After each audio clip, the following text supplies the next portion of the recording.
And this morning, right now, we're going to welcome in our representative in this part of Connecticut in governing 64th District, our representative Maria Horn, and we will go over a comprehensive COVID-19 update as Maria has been posting on Facebook and on the internet, keeping us all informed about what's going on in our region, especially over the past week and a half to 2 weeks. Good morning, Maria. Good morning, Marshall. So it's been an interesting couple of weeks. I guess the way I encapsulate it now when I talk to people when they ask me about it is Mark Herko from the Sharon Hospital put it best when he said, our first exposure to COVID-19 in this area was from the outside in, and now we are experiencing it from the inside out. Yeah, and that's what is happening at all these institutions in our area, and of course statewide, is exactly, is just consistent and increased levels of monitoring, which is, I think, what we are trying to focus on now, because, the rules for testing, or the availability of testing is shifting. The rules for who has to be quarantined, the CDC has recently changed those rules, so a lot of shifting pieces at the moment as they try to keep track of where things are coming from. And it, of course, affects people that own businesses, that operate businesses, people that go into businesses, but also the school districts, not only here in Region 1, but in other places throughout Litchfield County. And Gear Village has had their first incident. And it's interesting. A woman called me who was someone who worked at Gear and was in the hospital, Charlotte Hungerford. And she was really the night I spoke to her, she finally started getting better. They were going to put her on a ventilator, but she is now fine.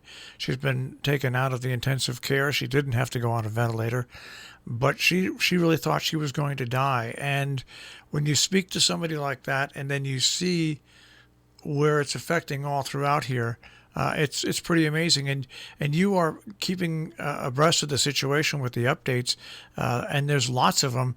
Like I said, not only from Region 1, but other school districts as well, and places in Litchfield County. So, as you look at it right now, with your last update and gathering of information, where do things stand? So, I want to also just commend the incredible hard work at our local public schools in the region. I have had long conversations this weekend, in particular, with both Lisa Carter at Region 1 and Chris Leone in Region 6. And they are working really hard, and the level of their communication is really good. And they're walking that. So, as you mentioned, there was a positive test at a student in Region 6.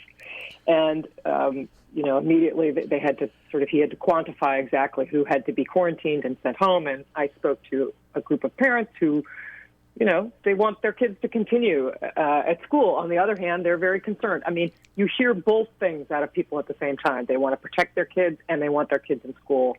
And so having, good communication and between these various communities and with parents is really important, because everybody is walking a really fine line here. And I think, Lisa Carter put a lot of this in her recent communication about how every time there's a new test, people's anxieties go up.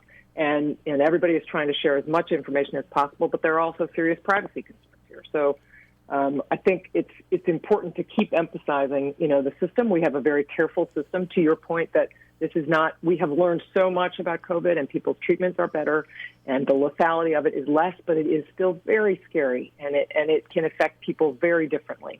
And so, making sure every one of these letters concludes with continue to wear a mask, socially distance, wash your hands with frequency. So, keeping up the really basic things can help protect us, I think.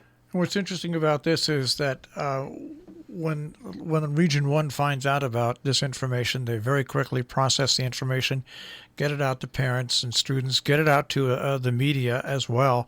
And I think that, during the summer, there were so many different meetings of so many different committees in Region 1 alone. Can't talk about everybody else, but it had to be the same way, of plans and contingency plans upon contingency plans. And to me, it looks like those plans are working really well, and that the region is being so transparent and open. And I know people get a little excited and a little upset when they hear about a COVID case, but I think that if the region didn't put out this information the way they're putting it out, and it went around the back door, around the rumor mill, it would be far worse. So I just think the region is doing an amazing job. I completely agree with you there. It is a very fine line to walk, and again, I have had conversations with parents in which they express both. I'm concerned about my kids contracting COVID. I'm also concerned about my kid who now has to study remotely. On the other hand, I really commend the information I'm getting from the school and support for the school for how they're handling it.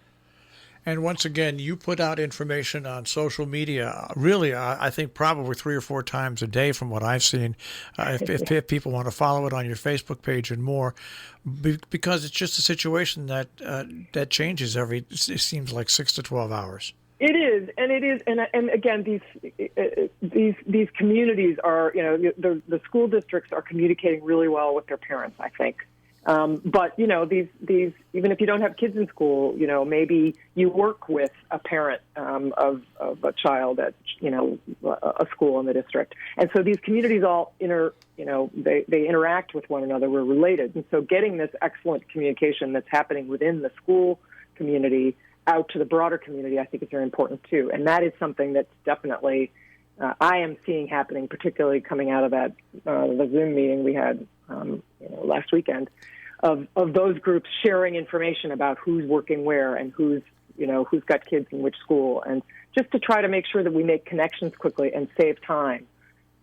I was going to say that meeting that you set up with affected towns and with the businesses and with the schools and the medical facilities and the Sharon Hospital, I think was the final piece of the puzzle that needed to be put in effect, where you have everything from private schools to public schools to hospitals to nursing communities to retirement communities, all working together to get the information out so everybody's aware of what's going on.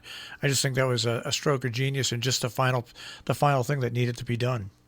Well, thanks. I mean, these are good people. And one other group that you mentioned in here that doesn't often get mentioned are towns. Yeah. The selectmen on that call are all communicating with their towns, but I know that they are particularly concerned about the election. So, you may notice some of the protocols at town hall getting even stricter than they were before, because all of these towns are very concerned that they want to make sure that they protect the health and safety of the critical people who are the registrars, town clerks, who are running our elections. So that's also a thought on people's minds.